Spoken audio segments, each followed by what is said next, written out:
Welcome back, my friends, to the sweet spot where IT leaders share the insight with all leaders and others that want to lead. My name is Carlos Vargas, and as in every week, I have my two co-hosts, Howard Houghton and Paul Lewis. Morning, guys. Carlos? Good morning. So, one in a hotel, one in a castle. I'm in a hotel, that's for sure. Yeah, I'm in a hotel. I do not have jaundice. I just have terrible lighting. I'm in the glorious Montreal, Quebec, Canada, having a latte and the closest you can get to a European croissant. It's glorious. I'm in the Grand American Hotel in Salt Lake City, Utah, which is a kind of what you would get from a hotel if you built it during the late 19th century, during kind of the gold rush era of expansion. And you had unlimited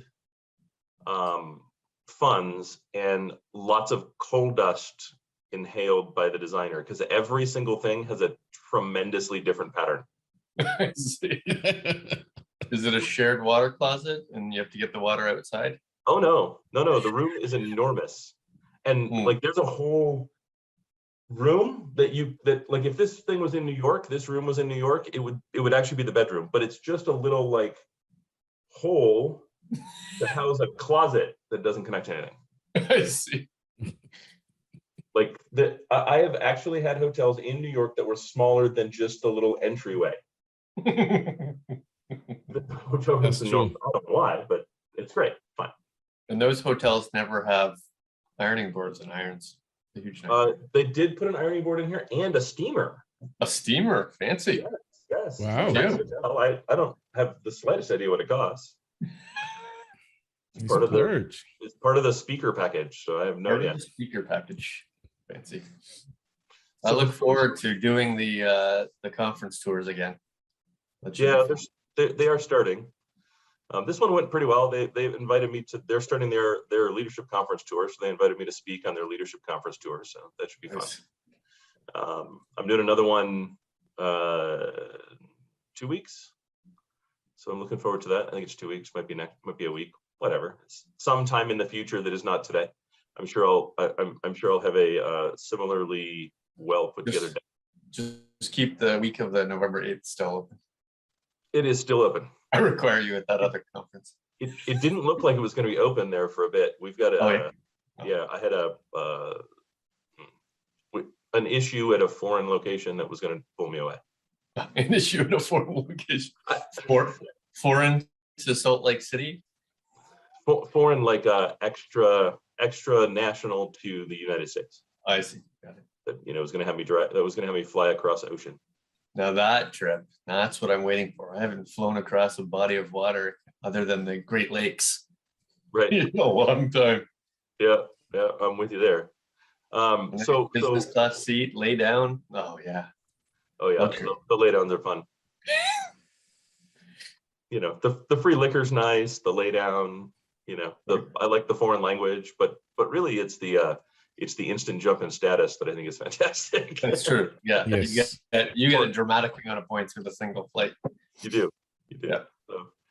So we were chatting a little bit before this started, and I said I once convinced a flat earther to see the light. Right. Right. And I like the story because this kind of thing doesn't happen very often. I don't really encounter a lot of flat earthers, but no. I actually converted one. Nice. And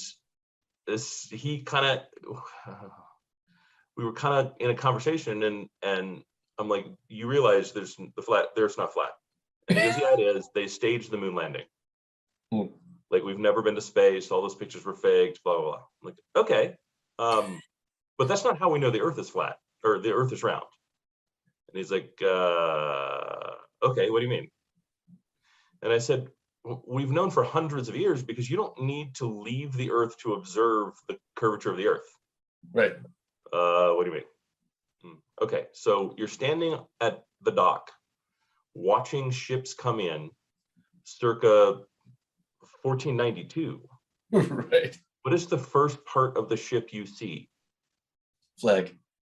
I don't know. You see the flag at the top of the mast. Oh yeah, I remember reading that. Right, why is that? It's the smallest piece of the boat. Why do you see it first? And he goes, I don't know. I said, it's because of the horizon effect of the curve from the curvature of the earth. Because it sticks up the tallest, it's the first thing to be visible over the horizon. Right. If the earth was flat, you would see the hull of the ship first as it is the largest piece. Right. He said, you're full of it. I don't believe you. Disappeared for 10 minutes, came back and said, oh my God, you're right. How did I never know this? What happened to my, like, we went to school together. What happened to my education? Blah, blah, blah. And he goes, honestly, Howard, no one's explained it that simply to me. I went, yeah, dude, that's how we know the earth is round. That's why, like, even in Columbus's day, no one actually believed the earth was flat. We had already reached a consensus that the earth was round. Right. But just no, based on that simple observation. It was Columbus that discovered the world was round. No, sir. No. There were just flat earthers at the time. Like, right. A total misnomer. And they controlled the media for hundreds of years. Yeah. Then he told the media false news was created. Right. It was the first fake news. Oh, that's a deep conversation. So if we think about that. Here we go. Put your seatbelts on. It's interesting what you mentioned, that he got the same education and it didn't work correctly for him. He received similar to you mentioned. So it didn't click. Sometimes that happens when you are doing something. You're presenting, you're sharing information, you're talking to someone, and things don't click. They don't play. So what do you do when you're doing something and you may be on the wrong place? People don't get the information. Your deck may not even work. You don't have. You're going with this, Carlos. I just don't get it. What happens when your deck doesn't play? First of all, that's never happened to me. I've only had perfect presentations my entire career. Wow. So I'm not familiar with the series of stories we're about to tell. Perfect presentation. Now, what happened when your deck doesn't play? When you are somewhere with someone and you may have a technical flu, you may have, actually, you presented a great deck and it's a completely wrong audience. Or at the end of the day, AV doesn't work. I think it's a good question because it happened to me yesterday. Perfect. Right.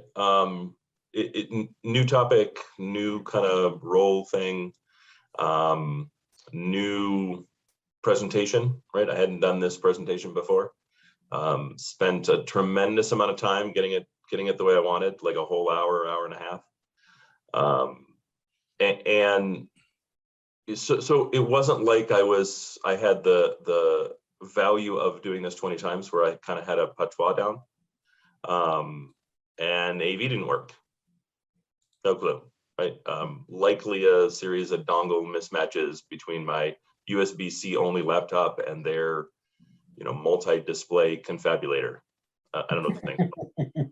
Making up the word, but they only had VGA input. Well, it was HDMI, but then it went from that down to some repeater box that handled the TV in front, and then went to another thing that recorded and sent to the two TVs to the side, like. Right. And it just wouldn't present. So we mucked with it during the presenter setup. Right. And he's like, yeah, I can't. It's not working. Like, okay, I don't have another laptop, so this is the one laptop I have. So right. We can. And he goes, well, I don't know what to do.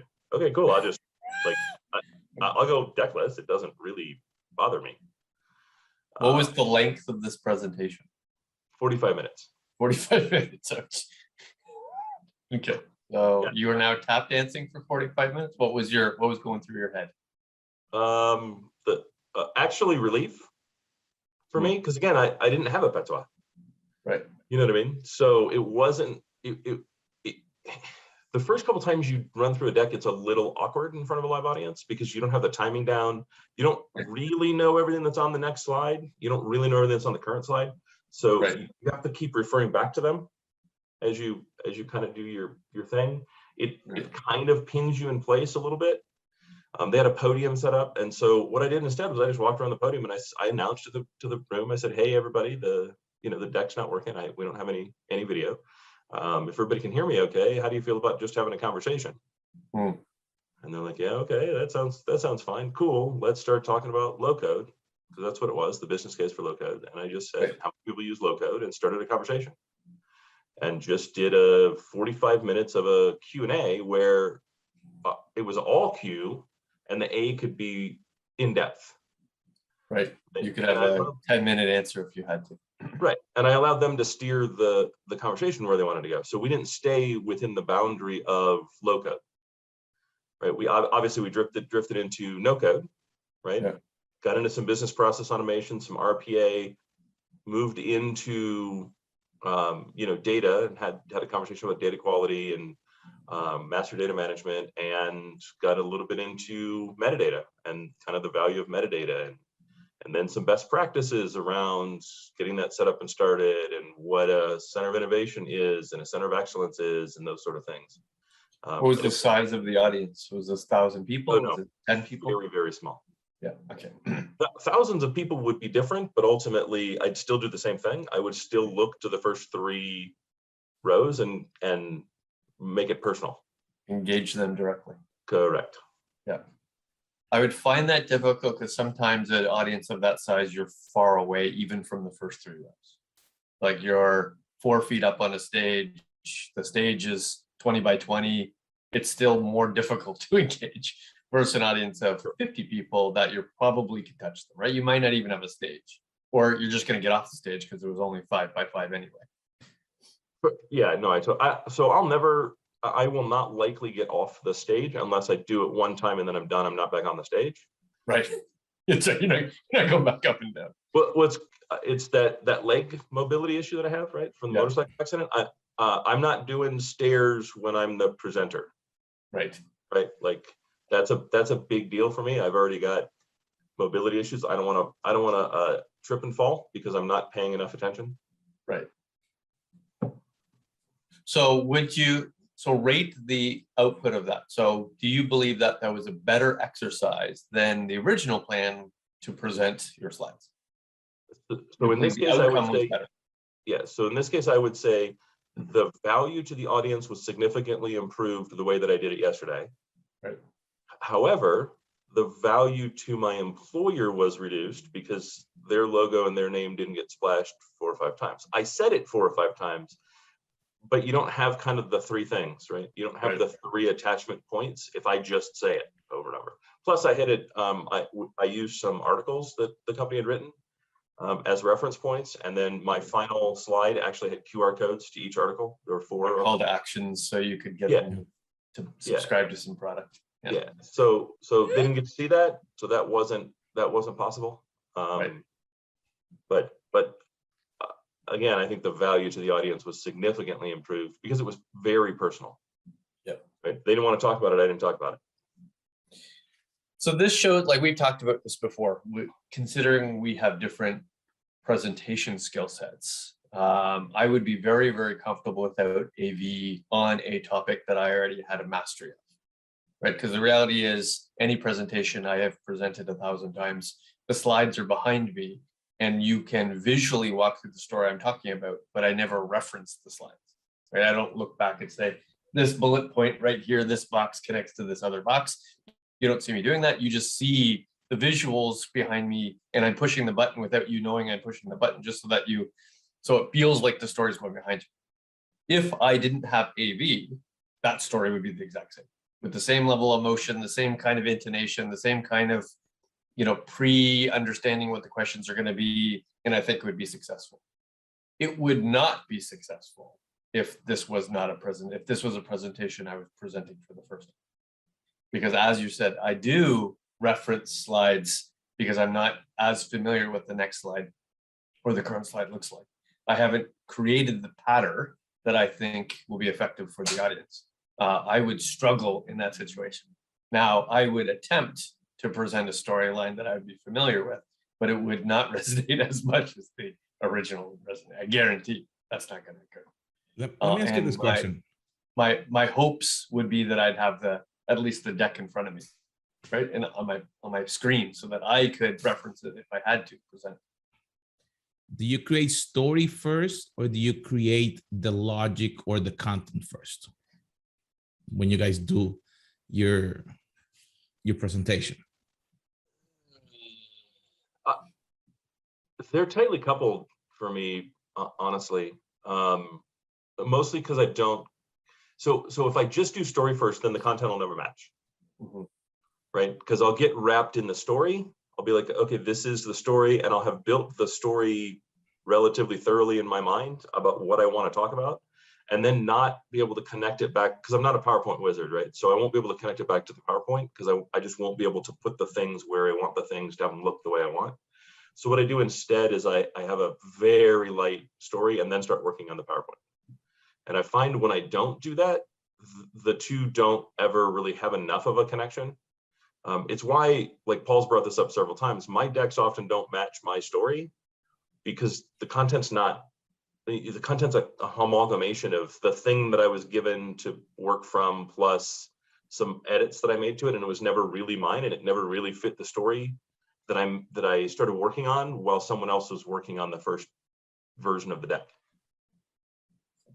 And for me, most organizations are very, very good producing what slides, right? What it is, when you'd implement it, that kind of stuff. Very, very few do the why slides. So I spend all of my time in the why. The first half dozen slides almost never exist, and I have to recreate them from scratch so that we've preparing the audience for the what. The reason why you want to hear this, all the trends that are happening, the things that are happening to you personally, these are all true. And since all of these are true and we're all nodding in the slides, let's talk about what we're going to do about it. And then you start presenting the what slides. So most of my time and energy is creating the whys. And then I just fill in the what's that are already there. And I kind of add to them. I may make minor modifications, but for the most part, the what's are okay. And if we're being honest, the what's not why you're there. Right. If the what was obvious, they could just go to your website and find the what, because those what slides, that what information is available on everybody's website. Right. Right. And it's always frustrating to me when I'm an audience member and they're just presenting the what. Right. Go straight into the what. Let me tell you about my product. What? Yep, most presenters go straight into the what. That's why they're brought there. That's what they're paid. That's what they're told they're paid to do. And those are the slides that they're given. Right. You and I worked for the same organization. We never, ever got a Y slide, even if we had provided a Y slide back to them. Correct. They removed it before the Y slide out and said, no. Where are the other slides? Oh, we didn't like those slides. They didn't meet with. Okay, cool. I'm not presenting without them. Right. Right. I reserve the right to put my slides back in. The hook completely for the audience. Right. The hook is not the what. The hook is the why. Why? Until we all agree on the why, we're never going to agree on the what, or the That's how, right. or the who. You have to agree on the why. Right. Oh well, we don't. No, we disagree. Okay, cool. Then you go present it. That's right. Because, and I think this is the distinct difference between how we would see the world, especially as consumers of technology versus sellers of technology.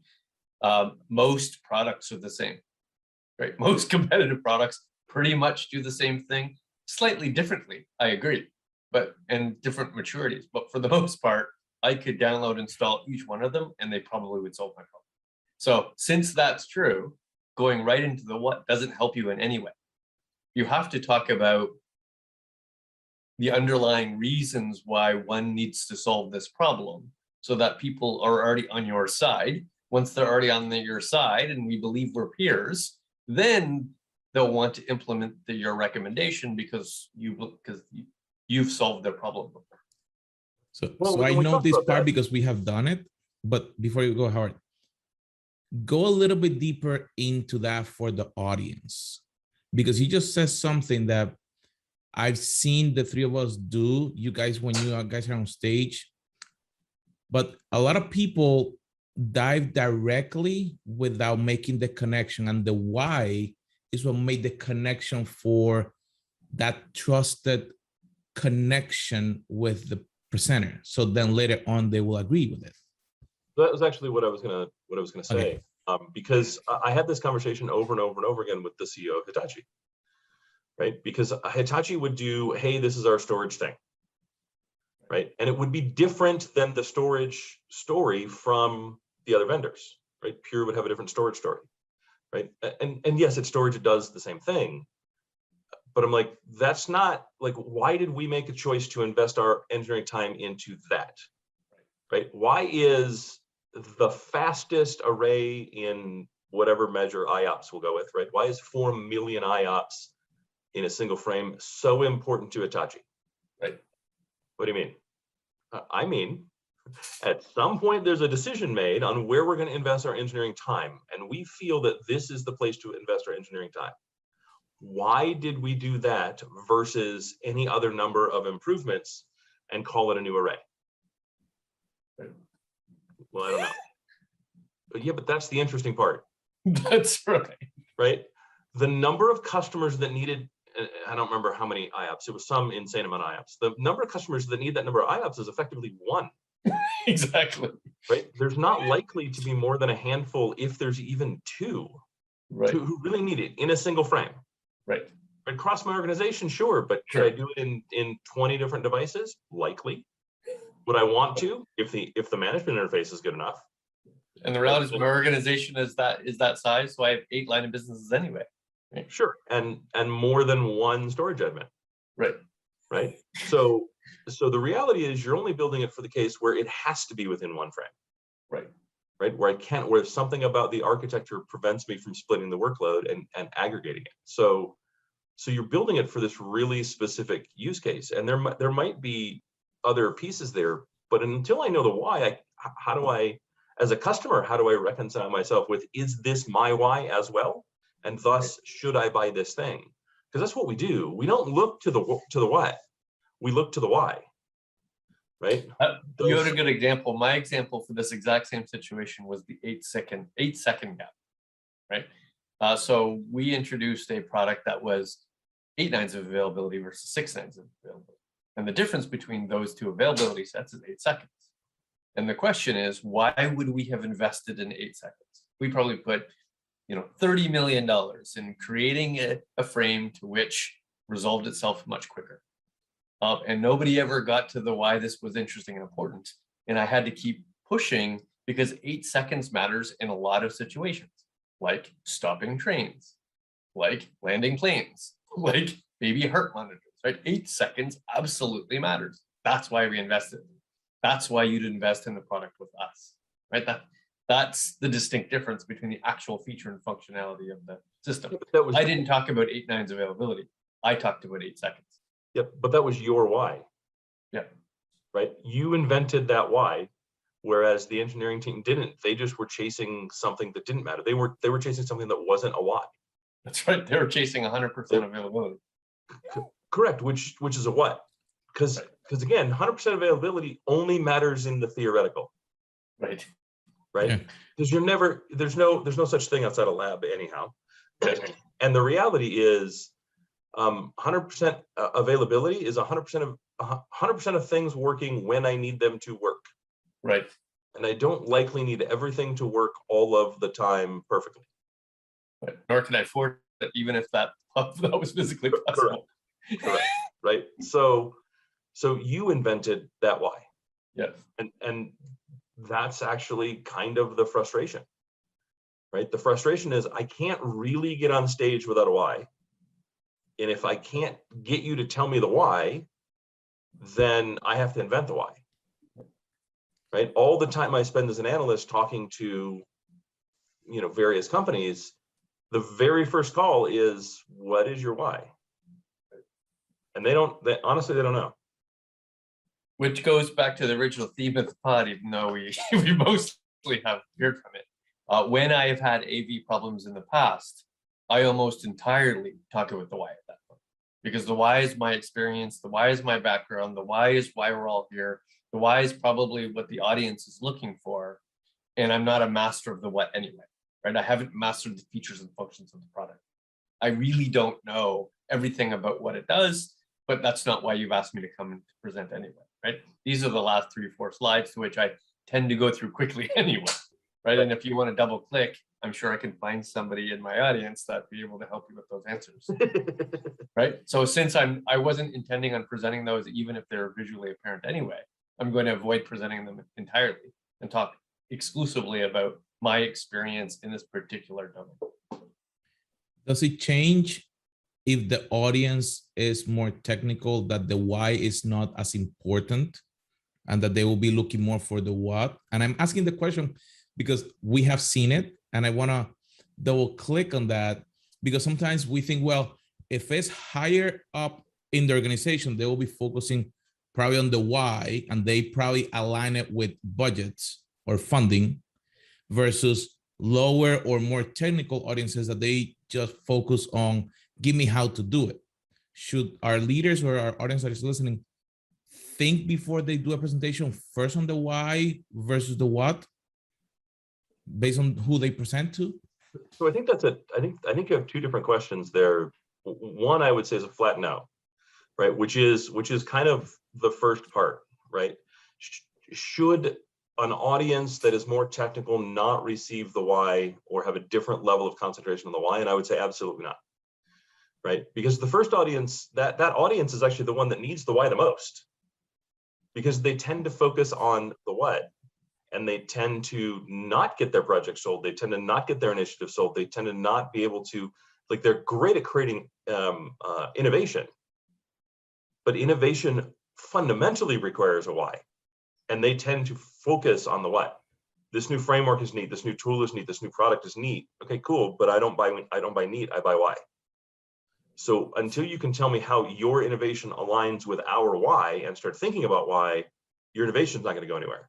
I can't get anything out of the lab, right? Why is that? I just keep. So then obviously the product was broken. The product was never broken.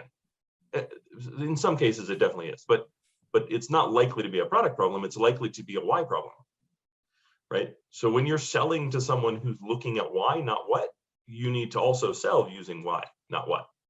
And so I think in that case, an audience that is more technical hearing why has tremendous value.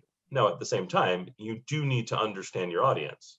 And the way you frame the why is very different, and the value of the why is very different than when you're talking to an executive group that cares so little, isn't going to use the what, versus people who are going to use the what and still need to understand the why, right? The why being the bridge, I think, between the audiences. My biggest fails of presentation have not been AV. They've been entirely content versus audience expectation. So when the audience is very, very technical, they have an expectation of technical deep dives. That's not what's going to be delivered for me. So I'll have people walk away from those presentations giving poor reviews, given that I didn't double click on a whole bunch of things they thought I should double click on. Now that is a failure of myself for reading the audience. It's a failure of whoever was setting me up to talk in that particular circumstance. And of course, they probably should have read into the topic that we were about to jump into. You know, I clearly wasn't going to talk about the latest release of the software. That's interesting, but that has been my biggest failures with my smallest amount of positive reviews. And I've done presentations where I've mistakenly been highly profane.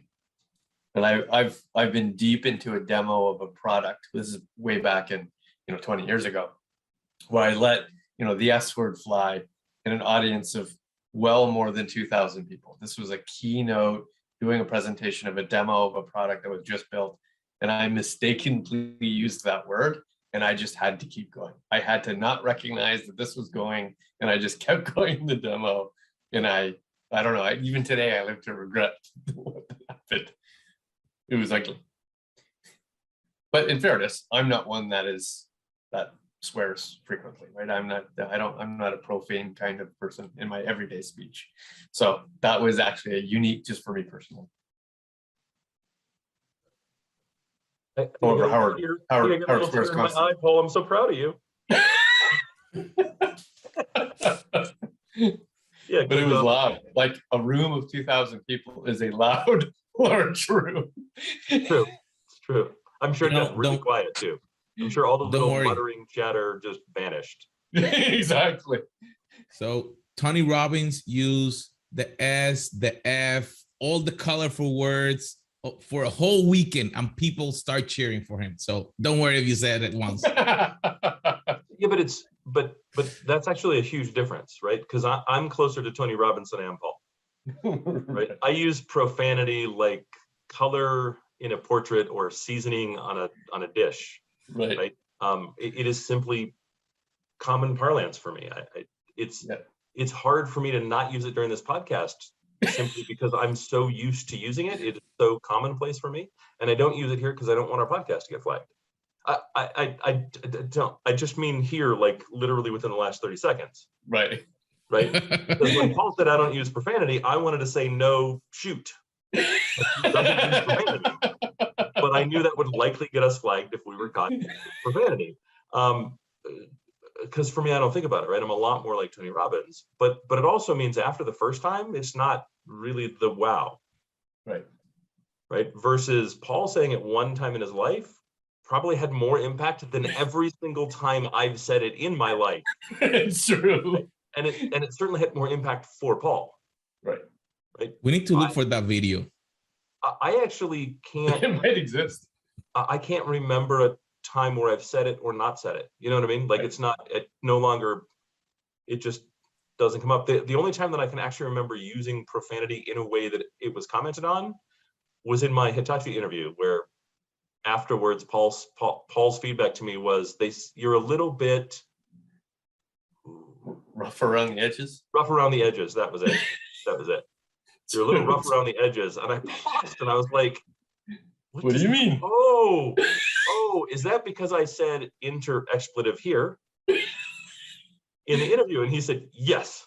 Oh, yeah, okay, I can handle that. I didn't know if it was something else. I didn't know and in my mind, I'm thinking, I didn't know if it was from something important that I should be aware of. But no, I do that. Right.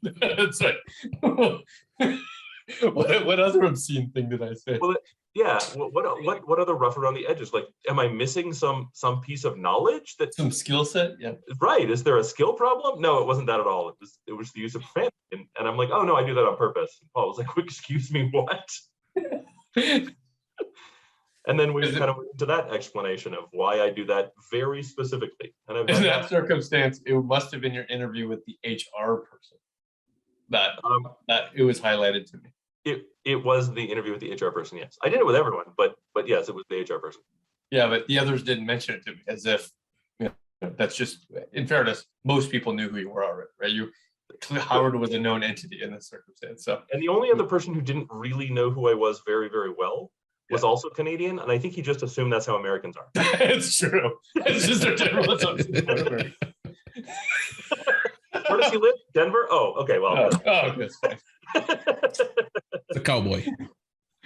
Yeah, it is an organization that I knew very, very well, and it is an organization that shared a notebook of things Howard has said in the past. Right? Like there's that book, Shoot, My Dad Says. It's not shoot, but again, try to avoid the profanity. And it was a published book, and they made a TV show out of it. And it was just weird things that their dad said. There was a similar one for stuff Howard said. That's I know it for a fact because I got introduced to people that way. Oh, I wanted to meet you. So and so shared this thing that you said at this thing, and there's a whole list, and I want to hear more of them. Okay, it's a little awkward way to meet someone because I don't know what they wrote down. Did you have the book? I would publish it. No, I don't actually. I should see if anybody still has it. That'd be hilarious. Publish it. That would be a great lead magnet. I could meet Howard. It'd be a little weird to do it yourself, though, wouldn't it? Like somebody else has to publish it. It's got to be. True. It's got to be observational. Otherwise, it's just bizarre. It has to be updated. We've got to give it to your current team and say, update this list. We want to hear what else he says. The last thing I'd say is, in this situation, a big fail that I've encountered many times is when you expect an audience of, let's say, 100 and you get an audience of 3. So you're expecting a very large presentation with, you're on stage and you've got the hand motion, you're going to speak loud and enthusiastically, and now you can't do any of those things, right? Now that entire process is out. You're going to get off the stage. You're going to have everybody sort of huddle a little closer. You're going to probably sit down with them And now it's just a conversation, right? You're not going to present anything. You're not even going to attempt to bring the screens up because it's awkward, right? There's the last thing they want to do is 3 people look at a screen. So now you're just going to sit down, have a conversation, and it might be fruitful. I'm not saying the conversation won't be good, but it'll be very, very different than your expectation was.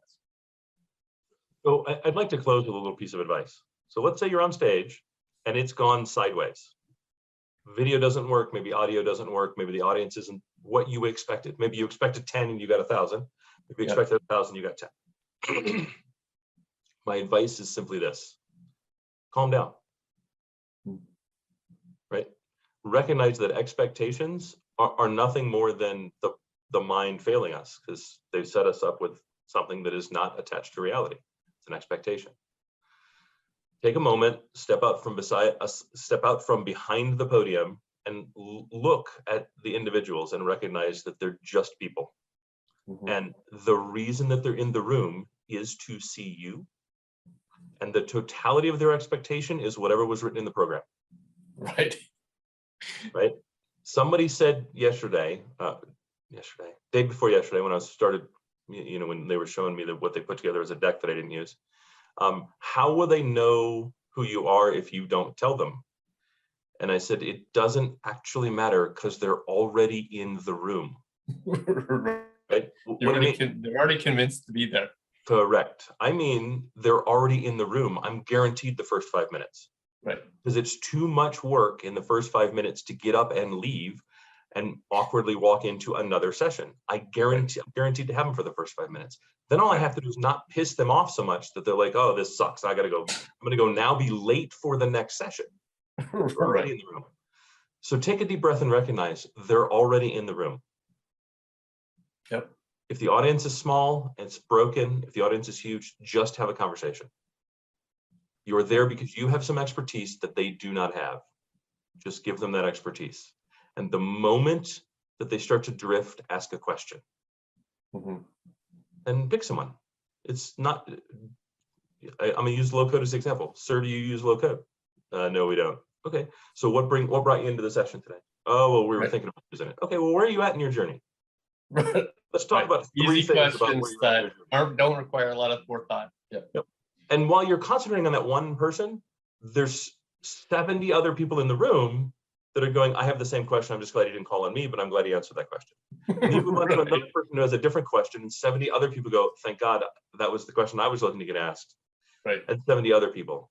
And it doesn't matter if it's not 70. It doesn't matter if it's just that one. Right. It's okay. Because you're going to ask another question and ask another question and ask another question. And it's also okay if you don't know the answer. Mm-hmm. That's a really good question. And it's a little outside my experience. Right. Let's ask the audience and see, has anyone else encountered this? Right. That's totally okay. Right. You can think of yourself at that point as the moderator of the room. Right. And everyone's going to remember that time where it went sideways and the presenter just moved on. Right. Right. Or they're not going to remember it. And that's sometimes even better.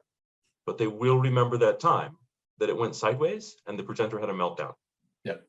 That's the advice I always give. It's just an hour of your life. It honestly doesn't matter in the holistic, 85 to 90 years you're going to have. It doesn't matter. Good, bad, or indifferent. Have a goal of good, but even if it goes badly, it's only an hour of your life. Who cares? It's not a huge burden. It probably shouldn't even burden your week, let alone burden your lifetime. Yep. Yeah. Well, my friends, it's been awesome to realize that sometimes your presentation may go to the C but you actually can recover from it and not focus on that. But take the advice. Sometimes it's better to have a conversation, even when you're on stage. You don't want to be talking at the people. You want to engage and bring them in, ask questions, because that's how learning moves us forward. My friends, make sure that you subscribe, you share, and we'll see you on our next episode.